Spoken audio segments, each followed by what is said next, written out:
Speaker sir, सबसे पहले मैं आपका धन्यवाद करना चाहता हूं कि आपने मुझे लोकसभा में रीइंस्टेट किया।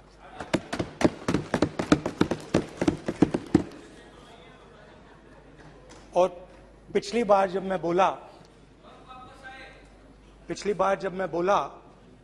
तो शायद मैंने आपको थोड़ा कष्ट भी पहुंचाया, क्योंकि मैंने इतनी जोरों से अदानी जी पे फोकस किया कि जो आपके सीनियर नेता हैं शायद उनको थोड़ा कष्ट हुआ। तो वो जो उनको कष्ट हुआ,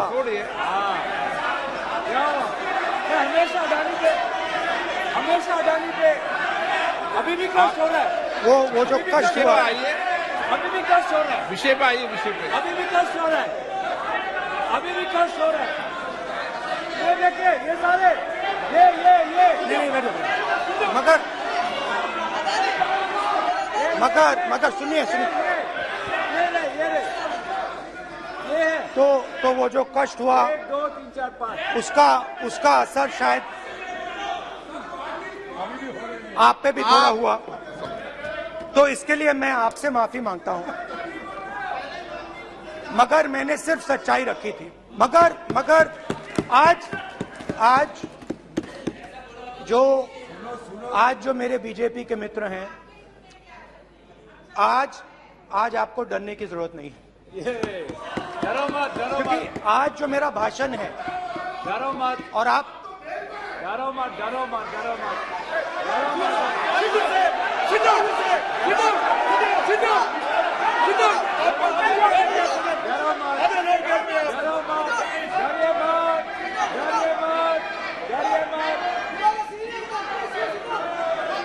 स्पीकर सर, अरे बैठो ब्रदर।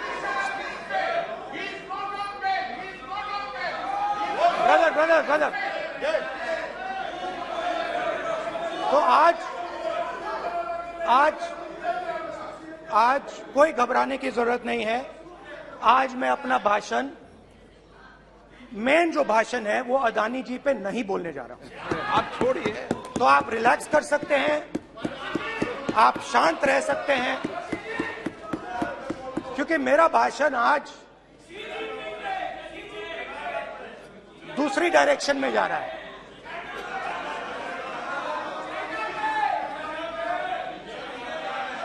रूमी ने कहा था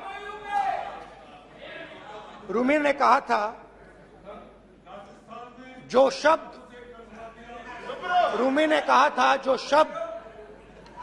दिल से आते हैं वो शब्द दिल में जाते हैं। तो आज मैं दिमाग से नहीं बोलना चाह रहा हूं, मैं दिल से बोलना चाह रहा हूं।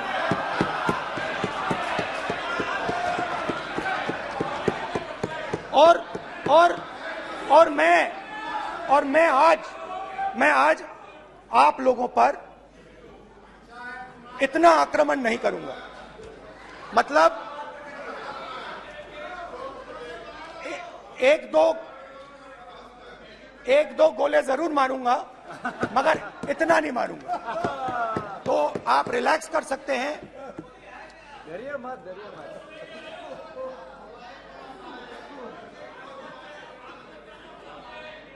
अरे रक्षा मंत्री जी आज संभाल लेंगे आप लोग।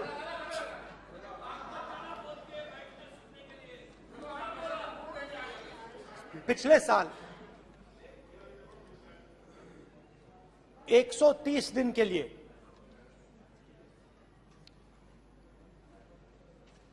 मैं भारत के एक कोने से दूसरे कोने तक गया, अकेला नहीं, बहुत सारे लोगों के साथ।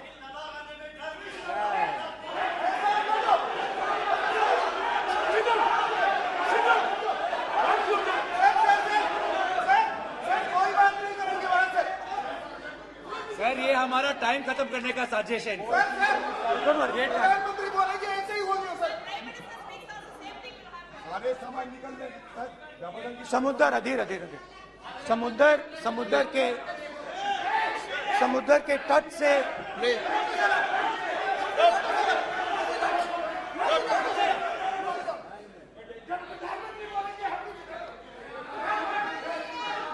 माननीय सदस्य प्लीज प्लीज ऐसे धमकाने का बात की मत बोलो यहाँ पे।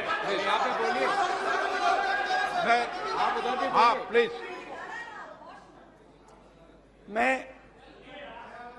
समुद्र के तट से कश्मीर की बर्फीली पहाड़ी तक चला। नहीं, लद्दाख को मैंने नहीं छोड़ा। यात्रा अभी खत्म नहीं हुई है, यात्रा जारी है और जरूर लद्दाख आएंगे, घबराइए मत। बहुत सारे लोगों ने मुझसे पूछा यात्रा के दौरान, यात्रा के बाद कि राहुल तुम क्यों चल रहे हो, क्या तुम्हारा लक्ष्य क्या है, कन्याकुमारी से कश्मीर तक क्यों जा रहे हो। और जब वो मुझसे पूछते थे,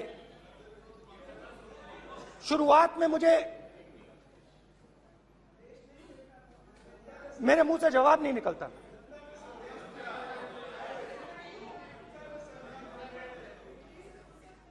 शायद मुझे ही नहीं मालूम था कि मैंने ये यात्रा क्यों शुरू की। जब मैं कन्याकुमारी से शुरू हुआ, मैं सोच रहा था मैं हिंदुस्तान को देखना चाहता हूं, समझना चाहता हूं, लोगों के बीच में जाना चाहता हूं, मगर गहराई से मुझे मालूम नहीं था।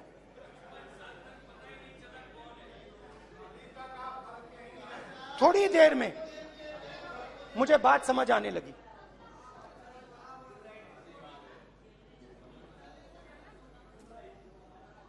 जिस चीज से मुझे प्यार था, जिस चीज के लिए मैं मरने को तैयार हूं, जिस चीज के लिए मैं मोदी जी की जेलों में जाने को तैयार हूं, जिस चीज के लिए मैंने 10 साल हर रोज गाली खाई, उस चीज को मैं समझना चाहता था। ये है क्या जिसने मेरे दिल को इतनी। भाई आप रनिंग कमेंट्री बंद करो, नहीं तो हम भी चालू करेंगे। सुनने का अपना धैर्य रखो। जिस चीज ने मेरे दिल को इतनी मजबूती से पकड़ रखा था, उसको मैं समझना चाहता। शुरुआत में जैसे मैंने शुरू किया,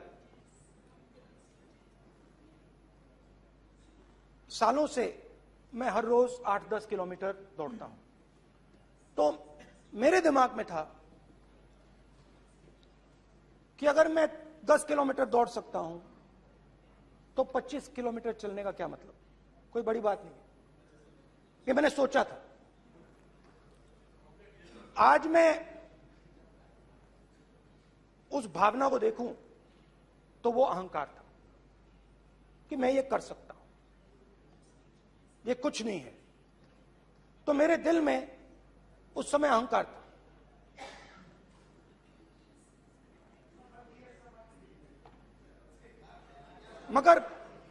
मगर भारत अहंकार को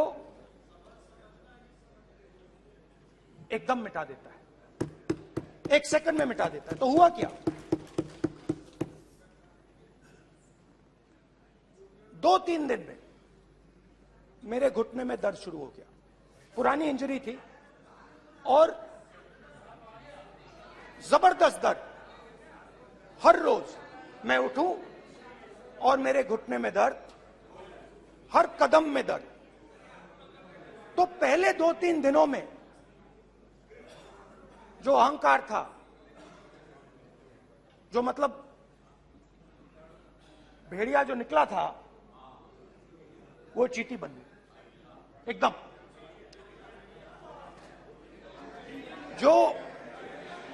जो हिंदुस्तान को अहंकार से देखने निकला था, वो पूरा का पूरा अहंकार गायब हो गया। और रोज मैं डर डर के चलूं कि क्या मैं कल चल पाऊंगा। ये मेरे दिल में डर था। और जब भी ये डर बढ़ता था, कहीं ना कहीं से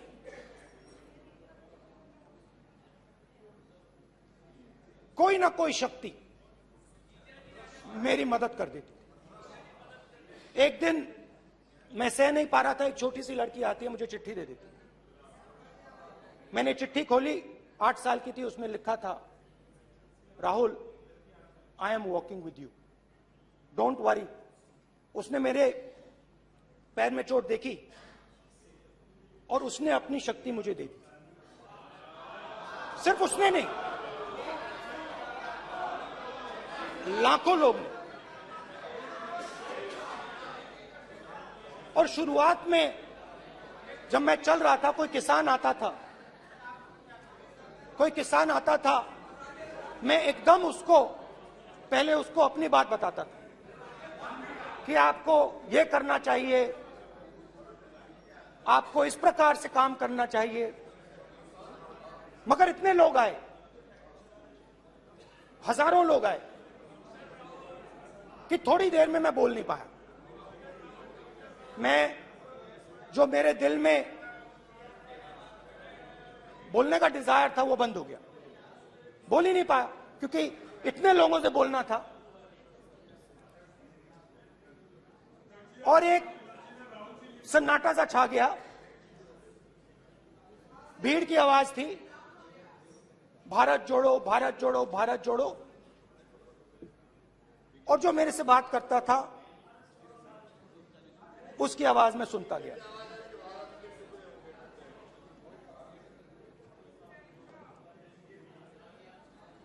हर रोज सुबह 6 बजे से रात 7-8 बजे तक आम आदमी, गरीब, अमीर, बिजनेसमैन, किसान, मजदूर, सबकी आवाज।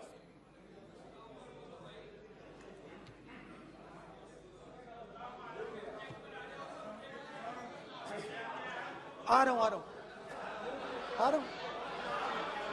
आप कल से रुके, अब थोड़ा और रुक लो, 5-10 मिनट रुक जाओ।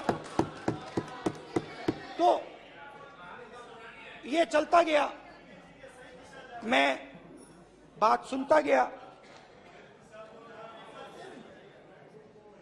और फिर मेरे पास एक किसान आया,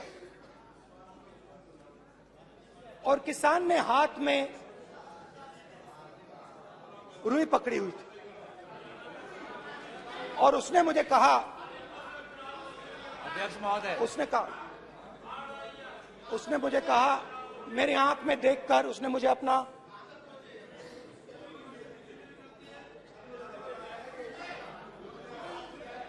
वो रुई का बंडल दिया, और उसने कहा, राहुल जी, यही बचा है मेरे खेत का यही बचा है, और कुछ बचा नहीं है। मैंने उससे, जो मैं नॉर्मली सवाल पूछता था, भैया आपको बीमा का पैसा मिला, वो पूछा।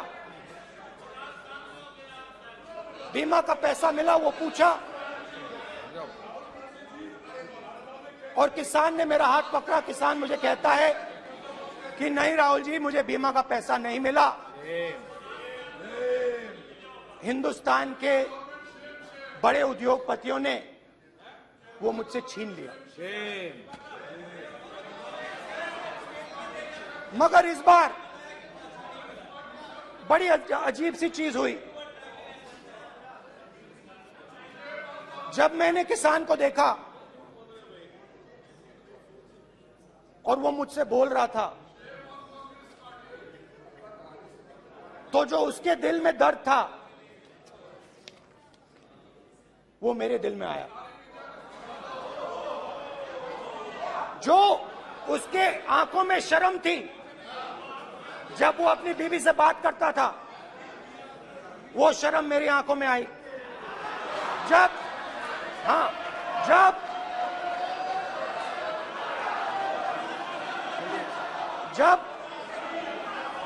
उसकी जो भूख थी वो मुझे समझ आई। और उसके बाद यात्रा बिल्कुल बदल गई। मुझे भीड़ की आवाज नहीं सुनाई देती थी, मुझे सिर्फ उस व्यक्ति की आवाज सुनाई देती थी जो मेरे साथ बात कर रहा था। उसका दर्द,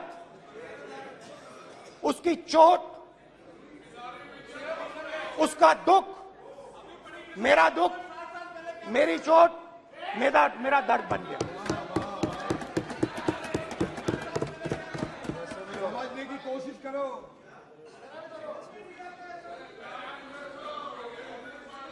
भाइयों और बहनों, लोग कहते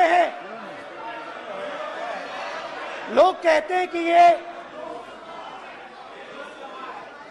देश है, कोई कहता है ये अलग अलग भाषाएं हैं, कोई कहता है ये जमीन है, मिट्टी है, कोई कहता है ये धर्म है, ये सोना है, ये चांदी है। मगर भाइयों और बहनों, सच्चाई है कि ये देश एक आवाज है। ये देश सिर्फ एक आवाज है। ये देश, इस देश की लोगों की आवाज है। इस देश के लोगों का दर्द है, दुख है, कठिनाइयां हैं।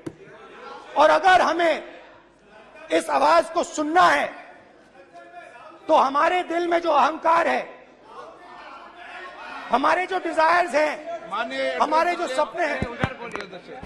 सपने हैं, उनको हमें परे करना पड़ेगा। जब हम अपने सपनों को परे करते हैं तब हमें हिंदुस्तान की आवाज सुनाई देती है, तब तक हिंदुस्तान की आवाज हमें नहीं सुनाई देती। अब आप कहोगे ये बात मैंने नॉन कॉन्फिडेंस मोशन में क्यों रखी? इसका क्या मतलब है कि भारत एक आवाज है, भारत लोगों का दुख है, भारत लोगों का कष्ट है, मुश्किलें हैं। क्योंकि भाइयों और बहनों,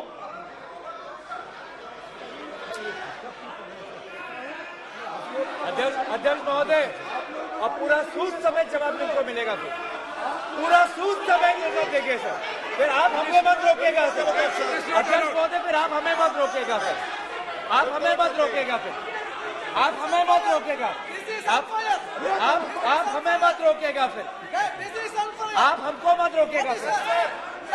हम सब देख रहे हैं, सब सुन रहे हैं, आप हमको फिर मत रोकेगा सर। तो स्पीकर सर,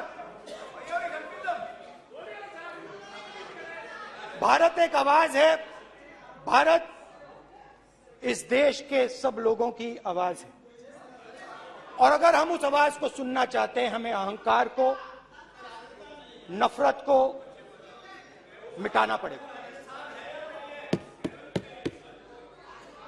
स्पीकर सर, कुछ ही दिन पहले मैं मणिपुर गया। हमारे प्रधानमंत्री नहीं गए, आज तक नहीं गए, क्योंकि उनके लिए मणिपुर हिंदुस्तान नहीं है।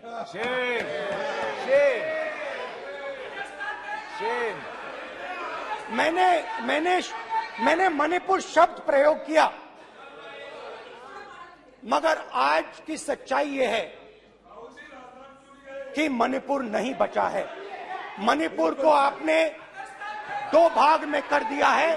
मणिपुर को आपने बांट दिया है, तोड़ दिया है। मैं मणिपुर में रिलीफ कैंप्स में गया। रिलीफ कैंप में आज जा रहा हूं, आज जा रहा हूं। मणिपुर में रिलीफ कैंप में मैंने महिलाओं से बात की। ठीक है सर, अब हमको मत रोकेगा। It's not fair. आप हमको मत रोकेगा। You cannot let him solve this. Sir, Don't allow this. पूरा टाइम देंगे No, सर। sit down. पूरा टाइम देंगे। Yeah. Why you all this hooligan? कल देखेंगे, कल देखेंगे, कल देखेंगे। बात नहीं करेंगे सर, प्रधानमंत्री की बात नहीं करेंगे सर ऐसे।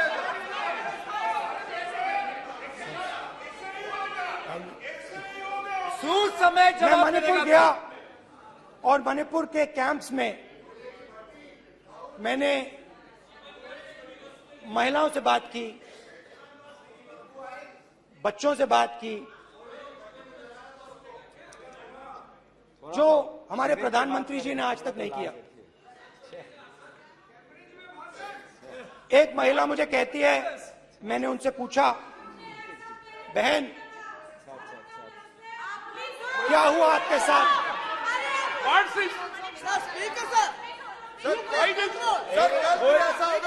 एक एक मंत्री बोल रहे हैं, कल आप बोले एक एक मंत्री खड़े होके बोल रहे हैं, एक एक मंत्री खड़े होके ऐसे कर रहे हैं। एक एक मंत्री खड़े होंगे तो पूरे सांसद खड़े होंगे यहाँ पे, पूरे सांसद खड़े होंगे यहाँ पे। बैठे नहीं है, चुपचाप करिए। पूरे सब खड़े होंगे, पूरे सब खड़े होंगे। कल कांग्रेस पार्टी ने पूरा देश खड़ा होगा आपके खिलाफ, तो पूरा देश कल आपके खिलाफ खड़ा होगा। मैं बहुत सारी महिलाओं से बात किया, मगर मैं आपको दो उदाहरण देना चाहता हूं। एक महिला मुझे कहती है, मैंने कहा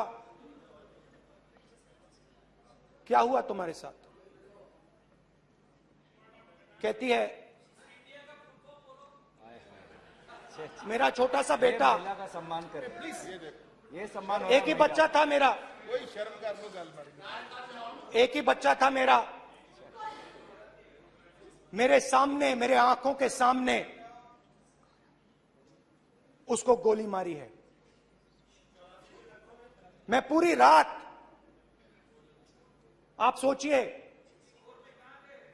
आप अपने बेटे के बारे में, बेटों के बारे में सोचिए, मैं पूरी रात उसकी लाश के साथ लेटी रही।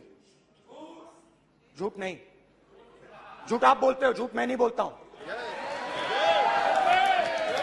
मैं पूरी रात उसकी लाश के साथ लेटी रही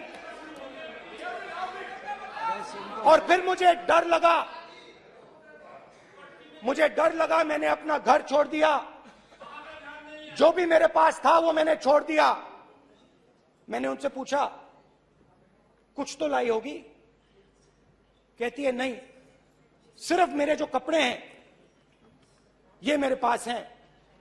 और फिर इधर उधर ढूंढती है और एक फोटो निकालती है और मुझे कहती है, यही मेरे पास अब बची है।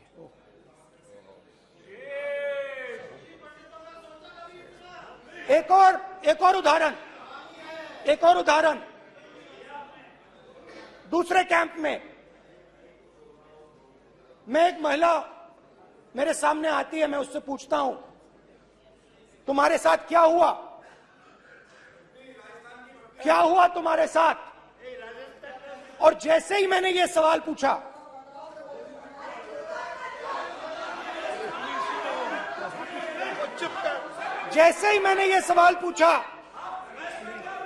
आप महिला का दर्द नहीं सुन सकते, महिला का दर्द नहीं सुन सकते, महिला का दर्द सुनने का आपका धैर्य नहीं है। महिला का दर्द नहीं सुन सकते, महिला का दर्द नहीं सुन सकते। जैसे ही मैंने उससे ये सवाल पूछा, बैठो, जैसे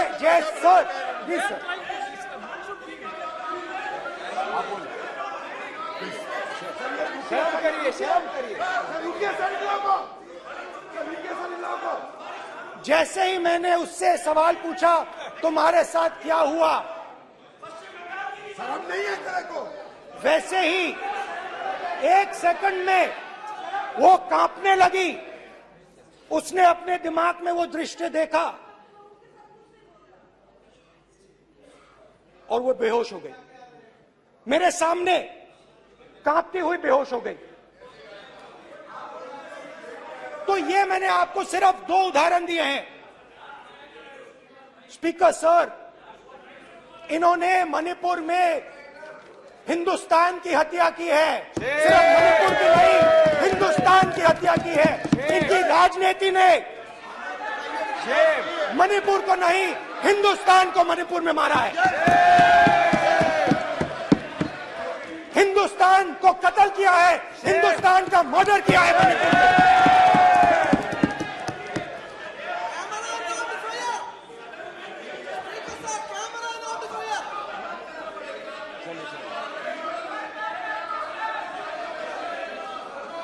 अरे 2 भाग किए हैं, शर्म करिए जी।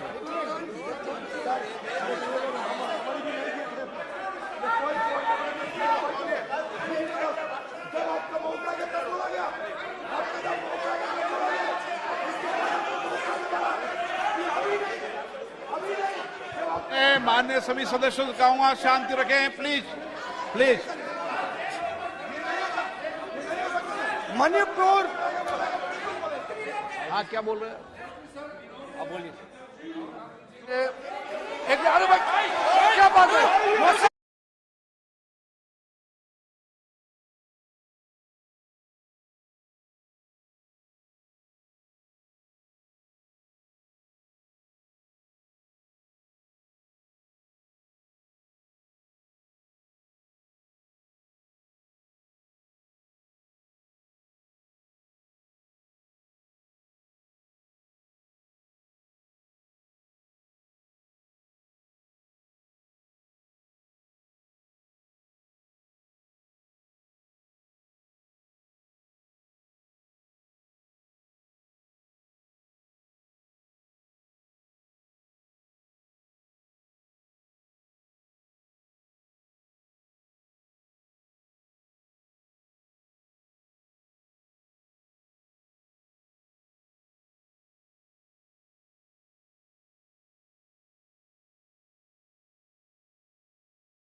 सारा कांग्रेस पार्टी की वजह से जमा हुआ है।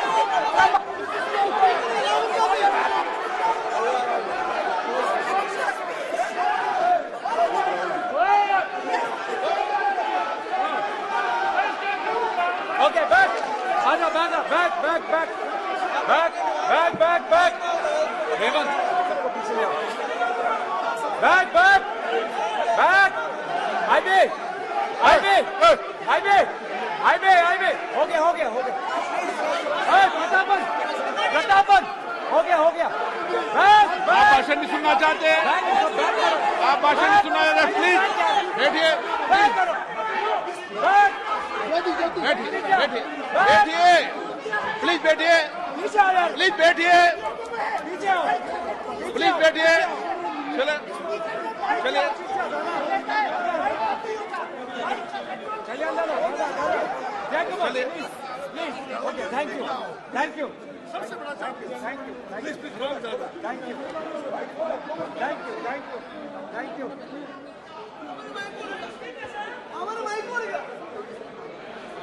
एक मिनट बैठिए, बैठिए एक मिनट प्लीज, प्लीज बैठिए, प्लीज बैठिए, प्लीज प्लीज बालू जी, प्लीज प्लीज बालू जी, प्लीज बालू जी, प्लीज बालू जी, प्लीज प्लीज एक मिनट प्लीज प्लीज बैठिए।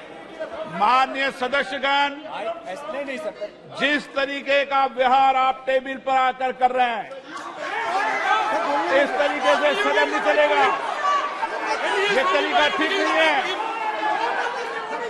जब मैंने किसी को कहा है तो कहा है, ऐसे सदन नहीं चलेगा।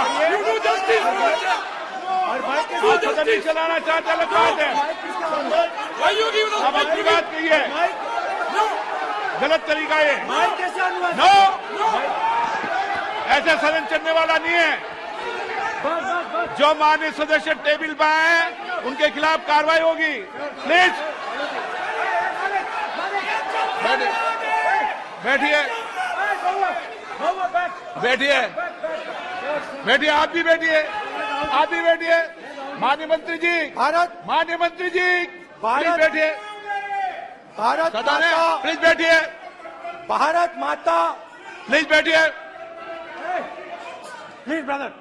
मैं बहुत शांति से सुन रहा हूं। इसका तरीका ये नहीं है उचित हो कि आप टेबल पर आए। नहीं, गलत तरीका ये। आप जैसे मैंने माननीय sir please please brother please भैया पानी लो। जैसे मैंने भाषण के शुरुआत में बोला, भारत एक आवाज है, भारत हमारी जनता की आवाज है, दिल की आवाज है। उस आवाज की हत्या आपने मणिपुर में की। इसका मतलब भारत माता की हत्या आपने मणिपुर में की।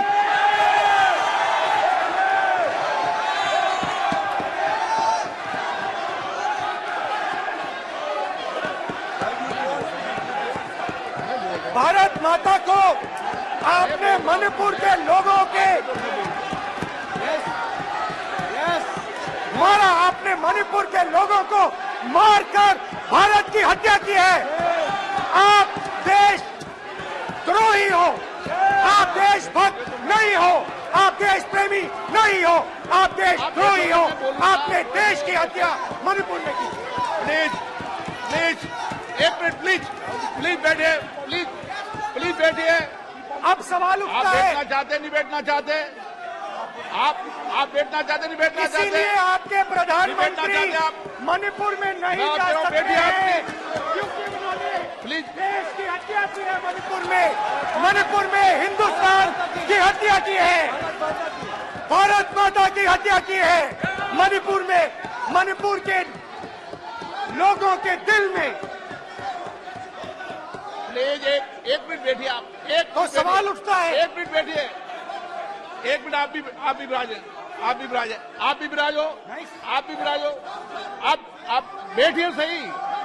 नहीं बैठिए, रहने दो आप बैठिए आप प्लीज बैठिए आप प्लीज।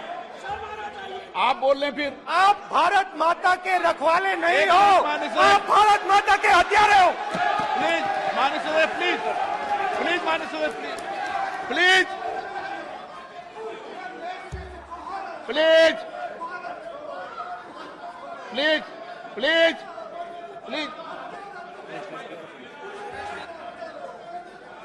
देखिए माननीय सदस्यगण प्लीज माननीय सदस्यगण, भारत मां हमारी मां है। हमें सदन में बोलते समय संयम बरतना चाहिए। मेरा अपनी मां की हत्या की बात कर रहा हूं। मैं मणिपुर में अपनी मां की हत्या की बात कर रहा हूं। मैं आदर से बोल रहा हूं। आपने मेरी मां की हत्या की मणिपुर में। एक मेरी मां यहां बैठी है, दूसरी मां को आपने मणिपुर में मारा है।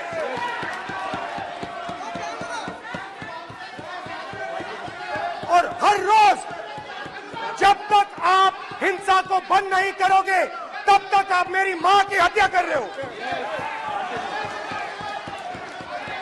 हिंदुस्तान की सेना मणिपुर में एक दिन में शांति ला सकती है। हिंदुस्तान की सेना का प्रयोग नहीं कर रहे हो, क्योंकि आप हिंदुस्तान को मणिपुर में मारना चाहते हो।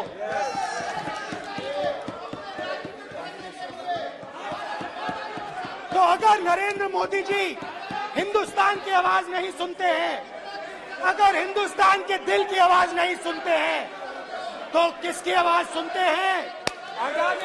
दो लोगों की आवाज सुनते हैं। इसकी आवाज सुनते हैं, इसकी आवाज सुनते हैं, माननीय सदस्य और इसलिए सुनते हैं। नो एक गलत तरीका माननीय सदस्य। देख लीजिए गलत तरीका है। अडानी जी के लिए मोदी जी ने क्या काम किया है। देख लीजिए, ये पहले आपको और ये बाद में। गलत तरीका आपका माननीय सदस्य, आपका गलत तरीका है। आप सीनियर सदस्य हैं, आप इस तरीके का व्यवहार सदन में मत करिए। आप बात करिए, लेकिन इस तरीके से पोस्टर लाना ये उचित नहीं है किसी तरीके से। रावण दो लोगों की सुनता था। रावण दो लोगों की सुनता था, मेघनाथ और कुंभकर्ण।